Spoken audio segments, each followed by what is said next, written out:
ನಿಮ್ಗೆ ಓಟ್ ಹಾಕಿರ್ತಕ್ಕಂಥವ್ರು ಜನಗಳು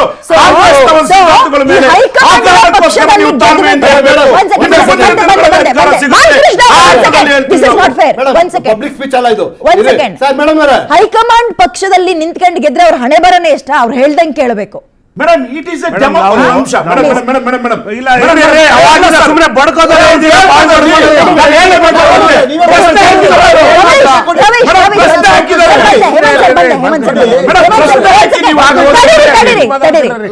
ನಾವು ಸಚಿವ ಸ್ಥಾನ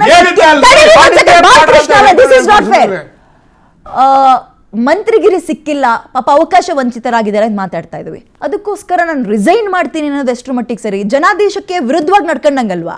ಜನ ನಿಮ್ಮನ್ನ ಅಲ್ಲಿ ಕಳ್ಸಿರೋದು ಯಾಕೆ? ಆ ಕ್ಷೇತ್ರದವರು ಹೋಗಪ್ಪ, ಸೆಷನಲ್ಲಿ ನಿಂತ್ಕ, ನಮ್ಮ ಪರವಾಗಿ ಮಾತಾಡು, ನಮ್ಮ ಊರಿಗೆ ಅಭಿವೃದ್ಧಿ ಮಾಡು, ಅನುದಾನ ತಗೊಂಡ್ ಬಾ ಅಂತ. ನನಗೆ ಮಂತ್ರಿಗಿರಿ ಸಿಕ್ಲಿಲ್ಲ ಅಂದ ತಕ್ಷಣ ನಾನು ರಿಸೈನ್ ಮಾಡ್ತೀನಿ. ನಿಮಗೆ ಯಾರ್ರೀ ಅಧಿಕಾರ ಕೊಟ್ಟಿರೋದು? ರಿಸೈನ್ ಮಾಡ್ತೀನಿ ಅಂತ ಹೇಳೋ ಅಧಿಕಾರ ಯಾಕೆ ಕೊಟ್ಟಿದ್ರು? ಆ್ಯಂಡ್ ಯಾಕೆ ನಿಂತ್ಕೊಂತೀರಾ? ಹಾಗಾದ್ರೆ ಮಂತ್ರಿಗಿರಿಗೋಸ್ಕರನೇ ನಿಂತ್ಕೊಂತೀರಾ? ಅಧಿಕಾರಕ್ಕೋಸ್ಕರ ಬರ್ತೀರಾ ಜನರನ್ನ ಯಾಮರಿಸ್ಕೊಂಡು? ಈ ಪ್ರಶ್ನೆ ಬರುತ್ತಲ್ವಾ ರಾಜಕಾರಣಿಗಳ ವಿಚಾರದಲ್ಲಿ? ಮತ್ತೆ ಬಿಜೆಪಿನಲ್ಲಿ ಹೆಂಗಂದ್ರೆ ಯಾರ್ಯಾರು ಗೆಲ್ತಾರಲ್ಲ ಅವರು ಸ್ವಯಂ ಅಭಿವೃದ್ಧಿಗೋಸ್ಕರ ಮಾತ್ರ ಕೆಲಸ ಮಾಡ್ಕೊತಾರೆ. ಸ್ವಯಂ ಅಭಿವೃದ್ಧಿ ಅಂದ್ರೆ ಅವರು ಅವರ ಕ್ಷೇತ್ರದ ಆಪ್ನವ್ರು ಏನೇನ್ ಮಾಡಿದ್ರು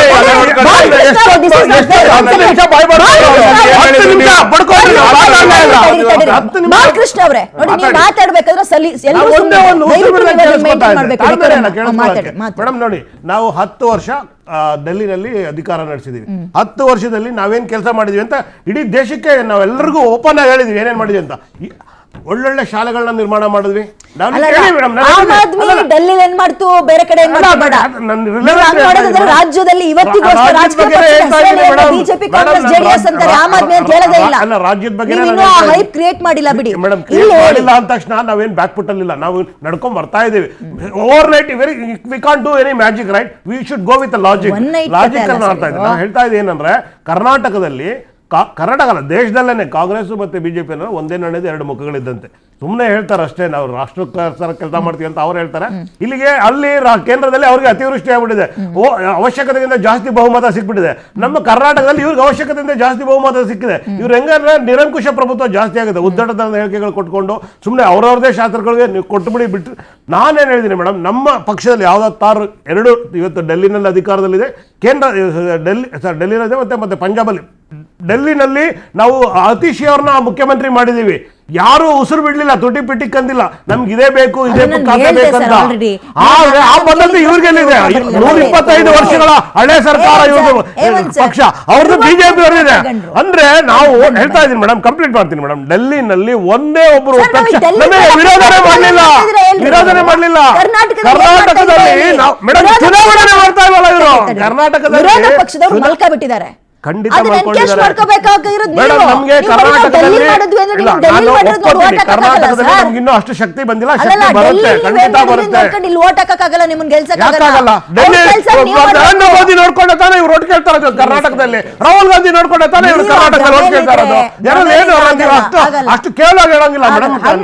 ಪ್ರಯತ್ನ ಮಾಡ್ತಾ ಡೆಲ್ಲಿ ಅಭಿವೃದ್ಧಿ ಮಾಡ್ತಾ ಇದೀರಿ ಅನ್ಕೊಂಡು ಕರ್ನಾಟಕದವ್ರು ನೋಡಿ ಓಟ್ ಹಾಕ್ತಾರಾ? ಖಂಡಿತವಾಗ್ಲೂ ನಾವು ಮಾಡೋದು ಕೊಟ್ಟಿದೀವಲ್ವ. ಪಂಜಾಬಲ್ಲಿ ಮಾಡೋದು ಕೊಟ್ಟು, ಪಂಜಾಬಲ್ಲಿ 10 ಲಕ್ಷ ರೂಪಾಯಿ ಮೆಡಿಕಲ್ ಕೊಡ್ತಾ ಇದೀವಿ. ಒಂದ್ ಸೆಕೆಂಡ್ ಸರ್, ಈಗ ಈ ಫ್ಲೆಕ್ಸಿಬಿಲಿಟಿ ಅನ್ನೋದು ಬಹುಶಃ ರಾಜಕಾರಣದಲ್ಲಿ ಮಾತ್ರ ಈ ತರ ನೋಡಕ್ ಸಾಧ್ಯನಾ ಅಂತ. ಈ ನೀರು ಲೋಟಕ್ಕೆ ಹಾಕಿದ್ರೆ ಲೋಟದ ಶೇಪು, ಬಾಟ್ಲಿಗೆ ಹಾಕಿದ್ರೆ ಬಾಟಲ್ ಶೇಪು. ಅಂದ್ರೆ ತನಗೂ ಬೇಕಾದಾಗ ಹೆಂಗ್ ಬೇಕಾದ್ರೂ ಮಾತಾಡ್ತೀನಿ, ಅಗ್ರೆಸಿವ್ ಅವಾಗ ಬಿಸಿ ರಕ್ತ, ಈಗ ತಣ್ಣ ರಕ್ತನ, ಈಗ ತಾಳ್ಮೆ ಪಾಠ ಮಾಡ್ಬೋದ ಎಲ್ರಿಗೂ? ಬರೀ ನಾನು ಡಿ ಕೆ ಶಿವಕುಮಾರ್ ವಿಚಾರದಲ್ಲಿ ಹೇಳ್ತಾ ಇಲ್ಲ ಸರ್, ಯಾಕೆ ಹಿಂಗೆ ರಾಜಕಾರಣ? ಅದಕ್ಕೆ ಹೇಳೋದು ವಿದ್ಯಾವ್ರೆ, ಇವತ್ತು ಮಾಡುವಂಥ ನನ್ನ ಹೇಳಿಕೆ ಅದು ವ್ಯಾಲಿಡಿಟಿ ಇಲ್ಲ. ಒಬ್ಬ ಮುಖ್ಯಮಂತ್ರಿ ಆಗಲಿ, ಪ್ರಧಾನಮಂತ್ರಿ ಆಗಲಿ, ಒಬ್ಬ ರಾಜ್ಯ ಪಕ್ಷದ ಅಧ್ಯಕ್ಷರಾಗಲಿ, ಅದು ಇನ್ನು 10 ವರ್ಷಗಳ ನಂತರ ಏನು ಪರಿಣಾಮ ಬೀಳುತ್ತೆ, ಅದರದ್ದು ಪರಿಣಾಮ ಏನಾಗುತ್ತೆ ಅನ್ನೋದ್ರ ಬಗ್ಗೆ ಕಾಳಜಿ ಇಟ್ಕೊಂಡು ನಾವು ಮಾತಾಡಬೇಕು.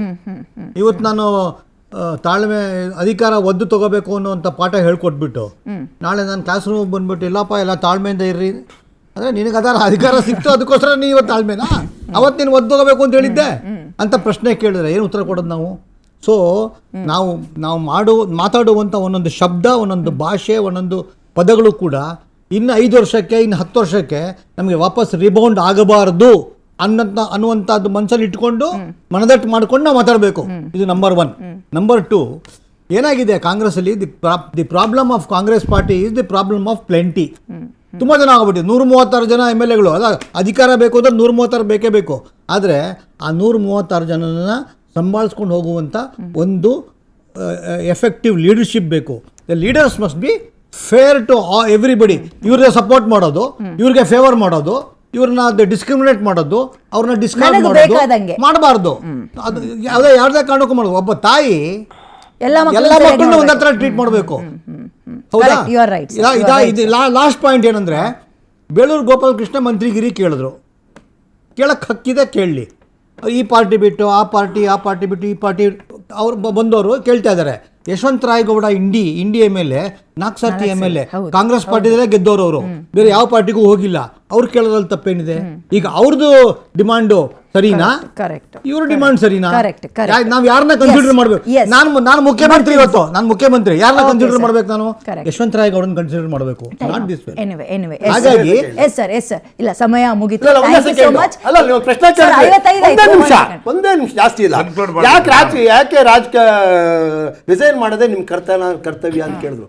ಕಾಂಗ್ರೆಸ್ ಪಕ್ಷದಲ್ಲಿ ಮೊದಲಿಂದ ಒಂಥರ ದೊಂಬರಾಟ ಆಡ್ಕೊಂಡ್ ಬಂದವ್ರು ಯಾರು? 2.5 ವರ್ಷ ನೀನು, 2.5 ವರ್ಷ ಅವ್ರು. ಸರಿ, 2.5 ವರ್ಷ ಅವ್ರು- ಅವ್ರು ಕೊಡ್ತೀನಿ, ಇಷ್ಟು ಬೇಡ, 2.5 ವರ್ಷ ಕೇಳಿ. ನಿನಗೆ ಕೊಡ್ತೀನಿ. ಅವ್ರ್ದು ಹೇಳಿದ್ರೆ ಕೊಟ್ಟು ನೀವು- ಉಳಿಸ್ಕೊಳ್ಳಿಲ್ಲ. ಇಲ್ಲ, ಅದಕ್ಕೆ ಇಲ್ಲ, resign ಇಲ್ಲ, ಮಾಡಿದ್ದು ಇಲ್ಲ, ಅವ್ರು- ಇಲ್ಲ, ಅವರೇ ಇಲ್ಲ, ಕಾರಣ. ಒಂದ್ second, ಅವ್ರ ಆಯ್ತು, ಪಕ್ಷದಲ್ಲಿ ಅವರೇ ಕಾರಣ. ಅವರು ಗಣೇಶ, ಮಾಡಿದಂತ ಒಂದ್ second ಮಾತುಗಳು ಗಣೇಶ್ ಅವ್ರ ಅವರೇ, ಪಕ್ಷ ಗಣೇಶ್ ಅವರೇ. ಹೊಡಿಲಿಕ್ಕೆ, Okay, ಹಾಳಾಗ್ಲಿಕ್ಕೆ ಅವರೇ ನೋಡ್ರಿ, ಕಾರಣ. ನೋಡ್ರಿ, ಬೇರೆ ಯಾರು ಯಾವ ಪಕ್ಷದಲ್ಲಿ ಹುಳುಕಿರುತ್ತೋ, ಅಸಮಾಧಾನ ಇರುತ್ತೋ, ಜಗಳ ಇರುತ್ತೋ, ಬಗೆಹರಿಸ್ಕೊಳ್ಳಿ. ಅಲ್ಲಿ ಅದು ಬಿಟ್ಟು resign ಅಲ್ಲಿ ಮಾಡಿ- ಕುತುಬ್ resign ಮಿನಾರ್ ಮಾಡಿ ಮಾಡ್ಕೊಂಡು ದರ್ಪಣ. ಅವಕಾಶ ಮಾಡ್ಕೊಳ್ಳಿ. ಬಗೆಹರಿಸ್ಕೊಳ್ಳಿ. ಒಂದ್ second. ಬಗೆಹರಿಸ್ಕೊಳ್ಳಿ. resign ಮಾಡೋದು ದರ್ಪಣ. ಒಂದ್ ಸೆಕೆಂಡ್ ಸರ್, ಮುಗೀತು. ದಯವಿಟ್ಟು ಥ್ಯಾಂಕ್ ಯು ಸೋ ಮಚ್ ಇಷ್ಟು ಜನಕ್ಕೆ ಕಾರ್ಯಕ್ರಮದಲ್ಲಿ ಭಾಗಿಯಾಗಿದ್ದಕ್ಕೆ.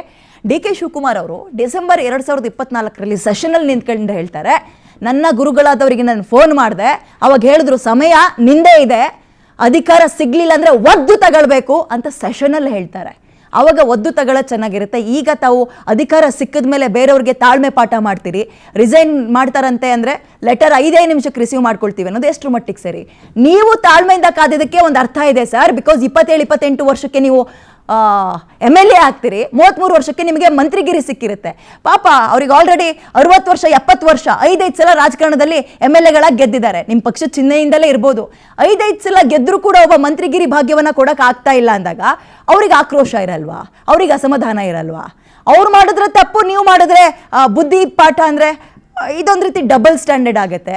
ಬಹುಶಃ ರಾಜಕೀಯದಲ್ಲಿ ಗಾಡ್ ಫಾದರ್ ಇಲ್ಲದೆ ಬೆಳೆಯೋಕ್ಕೆ ಸಾಧ್ಯನೇ ಇಲ್ಲ ಅಂತ ತುಂಬ ಜನ ಹೇಳ್ತಾ ಇದ್ರು. ಅದೆಲ್ಲ ಒಂದು ಕಡೆ ನಿಜ ಅನ್ನಿಸ್ತಾ ಇದೆಯಾ? ಆ್ಯಂಡ್ DK ಶಿವಕುಮಾರ್ ಅವರ ಈ ಸ್ಟೇಟ್ಮೆಂಟ್, ಒಬ್ಬ ತಾಯಿ ಆದಮೇಲೆ ಎಲ್ಲ ಮಕ್ಕಳನ್ನು ಒಂದೇ ರೀತಿಯಲ್ಲಿ ನೋಡ್ಕೋಬೇಕು ಅಂತ ಇಷ್ಟು ತನಕ ನಮ್ಮ ಸೀನಿಯರ್ ಜರ್ನಲಿಸ್ಟ್ ಹೇಳ್ತಾ ಇದ್ರು.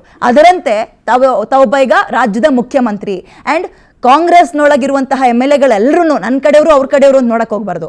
ಎಲ್ರಿಗೂ ಅವರ ಅಧಿಕಾರ, ಅವರ ವಯಸ್ಸು ಇದೆಲ್ಲದಕ್ಕೆ ಸಂಬಂಧಪಟ್ಟಂತೆ ಅಧಿಕಾರವನ್ನು ಹಂಚಿಕೆ ಮಾಡಿದಾಗ ಸಮಾಧಾನ ಆಗುತ್ತೆ. ಮೊದಲನೇ ಬಾರಿ ಗೆದ್ದವರಿಗೆ ಮಿನಿಸ್ಟ್ರಿಗಿರಿ ಅಂತೆ, 5 ಸಲ ಗೆದ್ದವರಿಗೆ ತಿರುಗೂ ನೋಡಲ್ಲ, ತಾಳ್ಮೆಯಿಂದ ಇರಬೇಕು, ಇಲ್ಲಾಂದ್ರೆ ರಿಸೈನ್ ಮಾಡಿದ್ರೆ ಮಾಡ್ತಾ ಇರಿ ಅಂದ್ಬಿಟ್ರೆ ಏನು ಮೆಸೇಜ್ ಕೊಡ್ತೀರಿ ನೀವು? ಓಕೆ, ಮುಂದಿನ ದಿನಗಳಲ್ಲಿ ಇದು ಹೇಗೆ ಸಾಲ್ವ್ ಆಗುತ್ತೆ ನೋಡೋಣ. ಅದರ ಜೊತೆಗೆ ದಯವಿಟ್ಟು ಹೆಣ್ಣು ದಿಕ್ಕಿಲ್ಲದ ಕ್ಯಾಬಿನೆಟ್ ಅನ್ನಿಸ್ಕೋಬೇಡಿ ಸರ್, ಆದಷ್ಟು ಬೇಗ ಕೊಡಿ ಅಂತ ಹೇಳ್ತಾ ಕಾರ್ಯಕ್ರಮ ಮುಗಿಸ್ತಾ ಇದ್ದೀನಿ. ನೋಡ್ತಾ ಇರಿ PNS ವಿಸ್ತಾರ, ಇದು ನೇರ.